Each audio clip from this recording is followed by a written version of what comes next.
Property విషయంలో confusion గా ఉన్నారా? గేటెడ్ కమ్యూనిటీలో ఫ్లాట్ తీసుకోవాలా లేదా విల్లా తీసుకోవాలా? మన పిల్లల భవిష్యత్తు కోసం ఓపెన్ ఫ్లాట్ తీసుకోవాలా? మన హైదరాబాద్ లో ఏ లొకేషన్ లో కొంటే మంచి అప్రిసియేషన్ వస్తుంది? మరి నమ్మకమైన ప్రాపర్టీ కొనాలంటే నమ్మకమైన గైడ్ కావాలి కదా. ప్రాపర్టీ అడ్వైజర్ కోసం సంప్రదించండి వరాహస్వామి ప్రాపర్టీ గూగులర్. కాంటాక్ట్ 7207218485. ఓం నమో వెంకటేశాయ. మకర లగ్నం. ఈ యొక్క మకరానికి లగ్న ధనాధిపతి అయినటువంటి శనీశ్వరుడు ధనస్థానంలో ఉండడం వల్ల ధన అభివృద్ధి మరియు ఆకస్మిక ధన ప్రాప్తి, అలాగే ధనపరమైన రొటేషన్స్ బాగా అవ్వడం, మరి మీరు ఏదైతే అనుకున్నారో అది చేయడానికి తగ్గ పరిస్థితులు ఏర్పడడం, శారీరక ఆరోగ్యం పెంపొందడం, అలాగే శారీరక దృఢత్వత, అలాగే ఈ యొక్క నాలుగుని చూడడం వల్ల భూములు స్థిరాస్తులు వాటి యొక్క విలువ పెరగడం లాంటి పరిణామాలు జరిగే అవకాశం ఉంటుంది. అలాగే 8ని చూడడం వల్ల కోర్టు మరియు న్యాయ సంబంధమైన విషయాల్లో అనుకూలమైన ఫలితాలు, తీర్పులు ఇట్లాంటివి లభించే అవకాశం ఉంది. అలాగే భార్యాభర్తల మధ్య అనురాగం, ప్రేమ ఆప్యాయతలు ఇట్లాంటివి బాగా పెంపొందే అవకాశం బాగా ఎక్కువ ఉంది. అలాగే వివాహ ప్రయత్నాలు చేసే వాళ్ళకి వివాహం పరంగా తొందరగా వివాహం అయ్యే అవకాశం ఉంటుంది. అలాగే ఈ యొక్క శనీశ్వరుడు లాభస్థానాన్ని చూడడం వల్ల లాభాభివృద్ధి, ఆకస్మిక లాభ ప్రాప్తి, అలాగే వ్యావహారిక పరమైన విజయాలు, సంఘంలో పేరు ప్రతిష్టలు, గౌరవ మర్యాదలు, పలుకుబడి ఇట్లాంటివి పెంపొందడం లాంటి మంగళకరమైన శుభకరమైన ఫలితాలు పరిపూర్ణంగా పెంపొందించబడే అవకాశం ఉంది. కాబట్టి ఈ సమయాన్ని బాగా ఉపయోగించుకోగలరు. వ్యక్తిగత జాతకంలో శని మహాదశ అంతర్దశలు నడిచినట్లయితే ఈ యొక్క మంగళకరమైన ఫలితాలు ఇంకా ఎక్కువగా పొందగలిగే అవకాశం బాగా ఎక్కువగా ఉన్నది. కాబట్టి ఈ సమయాన్ని పరిపూర్ణంగా ఉపయోగించుకుంటే మంచిది. అలాగే ఈ యొక్క లగ్నానికి తృతీయ మరియు వ్యయాధిపతి అయిన గురు భగవానుడు యోగకారకుడు కాదు, పాపి, కాబట్టి అనవసరమైన ఖర్చులు ఎక్కువగా ఉంది. మాట వల్ల సమస్యలు, ఇబ్బందులు ఇట్లాంటివి తలెత్తే అవకాశం ఉంది. అలాగే విద్యార్థులకి స్వల్పంగా విద్యపరంగా ఇబ్బందులు, ఆటంకాలు క్రియేట్ అయ్యే అవకాశం ఉంది. స్వల్పంగా మెరిట్ మార్కులు తగ్గడం లాంటి పరిణామాలు జరిగే అవకాశం ఉంది.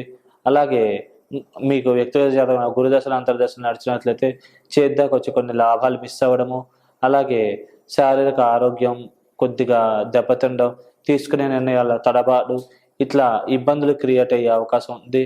అలాగే కొద్దిగా ధన నిల్వలు తగ్గడం, దాచుకున్న సేవింగ్స్ ఖర్చు అవ్వడం లాంటి పరిణామాలు జరిగే అవకాశం ఉంది. కానీ ఈ విషయాలు అప్రమత్తంగా జాగ్రత్తగా ఉంటే దోష ప్రభావాల నుంచి పరిపూర్ణంగా బయటపడగలుగుతారు. అన్ని పనులకు కూడా మంచి జరిగే అవకాశం ఉంది. అలాగే తృతీయ, అలాగే ఈ లగ్నానికి చతుర్థ మరియు లాభాధిపతి అయినటువంటి అంగారకుడు పాపి కాబట్టి 4లో ఉండడం వల్ల వాహన గండాలకి ప్రమాదాలకు గురయ్యే అవకాశం ఉంది. భూముల పరంగా ఇబ్బందులు, లిటికేషన్స్ క్రియేట్ అయ్యే అవకాశం ఉంది. అలాగే ఈ యొక్క అంగారకుడు 10ని చూడడం వల్ల వృత్తిపరంగా టెన్షన్లు, ఇబ్బందులు ఇట్లాంటివి తలెత్తే అవకాశం ఉంది. అలాగే లాభస్థానాన్ని కూడా చూడడం వల్ల ఆ పరంగా కొద్దిగా ఇబ్బంది పెట్టే అవకాశం ఉంది. కాబట్టి ఈ విషయాల్లో జాగ్రత్తగా ఉండగలరు. అలాగే విద్యార్థులకి 13వ తారీఖు నుంచి స్వల్పంగా మెరిట్ మార్కులు తగ్గడం లాంటి పరిణామాలు జరిగే అవకాశం ఉంది. డబ్బు ఖర్చులు కూడా బాగా అధికంగా అయ్యే అవకాశం ఉంది. కాబట్టి ఈ విషయాల్లో తగు జాగ్రత్తలు తీసుకోగలరు. లేకుంటే కనుక సమస్యలు తలెత్తే అవకాశం ఉంటుంది. అలాగే ఈ యొక్క లగ్నానికి కేంద్ర కోణాధిపతి రాజయోగకారకుడైనటువంటి శుక్ర భగవానుడు 6వ స్థానంలో ఉండడం వల్ల శత్రు రోగ రుణాధిపీడలు చాలా తక్కువగా ఉంటాయి. లోన్ల కోసం ప్రయత్నించే వాళ్ళకి లోన్లు తొందరగా మంజూరవుతాయి మరియు చేసే వ్యయం సద్వ్యయం అవుతుంది. వీసా పాస్పోర్ట్ కోసం ట్రై చేసే వాళ్ళకి తొందరగా వీసా పాస్పోర్ట్ మంజూరయ్యి తొందరగా విదేశాలకు వెళ్ళే అవకాశం ఉంది. విదేశాల్లో కూడా బాగా రాణించగలుగుతారు. మీ ప్రతిభకు తగ్గ పేరు, గుర్తింపు ఇట్లాంటివి బాగా లభించే అవకాశం ఉంటుంది. కాబట్టి ఈ సమయాన్ని బాగా ఉపయోగించుకుంటే మీరు మంచి ఫలితాలు పొందగలుగుతారు. అలాగే దైవికమైన బలం, శక్తి బాగా పెంపొందుతుంది. అలాగే శుక్రదశలు అంతర్దశలు నడిచినట్లయితే కనుక విద్యార్థులకు కూడా కొద్దిగా మంచి మార్కులే వచ్చే అవకాశం ఉంది.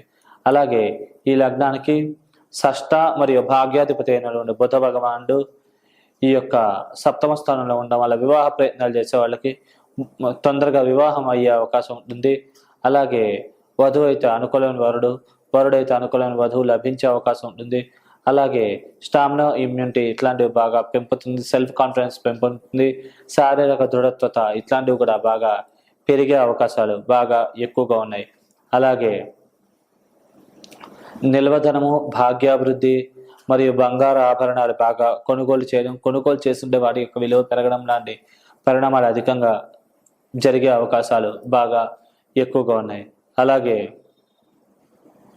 ఈ యొక్క బుధ భగవానుడు లీగల్కి కూడా కారణం కాబట్టి లీగల్ విషయాల్లో కూడా అనుకూల ఫలితాలు, తీర్పులు ఇట్లాంటి పొందగలిగే అవకాశం ఎక్కువగా ఉంది. అలాగే సప్తమాధిపతి అయిన చంద్రుడు ఎక్కడ ఉంటే అక్కడ నుంచి అధికమైన ఒత్తిడి ఇట్లాంటివి క్రియేట్ అయ్యే అవకాశం ఉంది.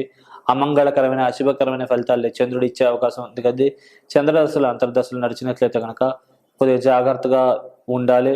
లేకుంటే స్వల్పమైన లావు మరియు కొద్దిగా బద్ధకం ఉండడం, లేజినెస్ అధికంగా ఉండడం, అధికంగా తినడం వల్ల కొలెస్ట్రాల్ మరియు ఒబిసిటీ లాంటి ప్రాబ్లమ్స్ వచ్చే అవకాశం ఉంది. ఈ విషయాన్ని గమనించి తగు జాగ్రత్తలు తీసుకుంటే దోష ప్రభావం నుంచి బయటపడగలుగుతారు.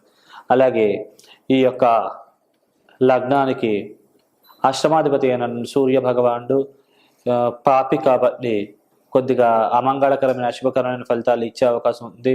అలాగే 6లో ఉండడం వల్ల కొద్దిగా చిన్న చిన్న ఇబ్బందులు, అప్పుడప్పుడు పీడకలలు రావడం, దానివల్ల సడన్గా నిద్రలో కూడా సడన్గా ఉలిక్కిపడి లేవడం ఇట్లాంటి పరిణామాలు జరిగే అవకాశం ఉంది. కాబట్టి కొద్దిగా ఈ విషయాల్లో కొద్దిగా సూర్యుడిని పశ్చాత్తాపంతో నమస్కారం చేసుకుంటే కనుక దోష నివృత్తి అయ్యి మీకు ఈ ఈ యొక్క పీడకలలు ఇట్లాంటివి తగ్గే అవకాశం ఉంది.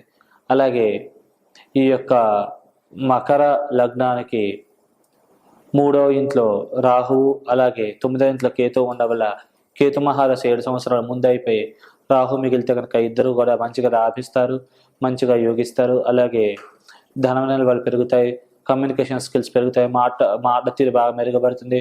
అలాగే సోదరి వర్గీయుల, తండ్రికి సంబంధించిన వర్గీయుల సహాయ సహకారాలు పరిపూర్ణంగా లభించి వారు మీ ఉన్నతికి తోడ్పడతారు. అలాగే బంధువర్గీయుల యొక్క సహాయ సహకారాలు కూడా బాగా లభిస్తాయి. అన్ని పరాలకు కూడా యోగించి లాభించే అవకాశాలు పరిపూర్ణంగా ఉన్నాయి. అలాగే ఒకవేళ వ్యక్తిగత జాతకంలో ముందుగా కనుక రాహు అయిపోయి కేతు మిగిలితే కనుక ఈ పరిణామాలు వ్యతిరేకంగా జరిగే అవకాశం ఉంది. కాబట్టి ఈ విషయాన్ని గమనించి తగు జాగ్రత్తలు తీసుకోగలరు. అలాగే మీకు దోష నివృత్తి అయి మీరు అనుకున్న పనులు బాగా సక్సెస్ అవ్వాలంటే కనుక సుబ్రహ్మణ్య ఆరాధన విశేషంగా చేసుకోవడం, అలాగే సుబ్రహ్మణ్య స్వామికి అభిషేక అర్చనాదులు చేసుకోవడం, అలాగే మినపసున్ని ఉండలు సుబ్రహ్మణ్య స్వామికి ప్రసాదంగా సమర్పించి అది మీరు స్వీకరించడం వల్ల, అలాగే దగ్గరలో గోశాలు ఉంటే కనుక గోసేవ చేసుకోవడం, గోవికి గ్రాసం తినిపించడం ఇట్లాంటి పరిహారాలు ఆచరించడం, అలాగే బ్రాహ్మణులకు కూడా స్వయం పాకాలు ఇట్లాంటివి ఏమన్నా వంటకి సంబంధించిన సామాగ్రి బ్రాహ్మణులకి దానంగా చేయడం వల్ల కూడా దోష నివృత్తి అయ్యి మీరు అనుకున్న పనులన్నీ కూడా సక్సెస్ అయ్యే అవకాశాలు పరిపూర్ణంగా ఉన్నాయి. శుభం.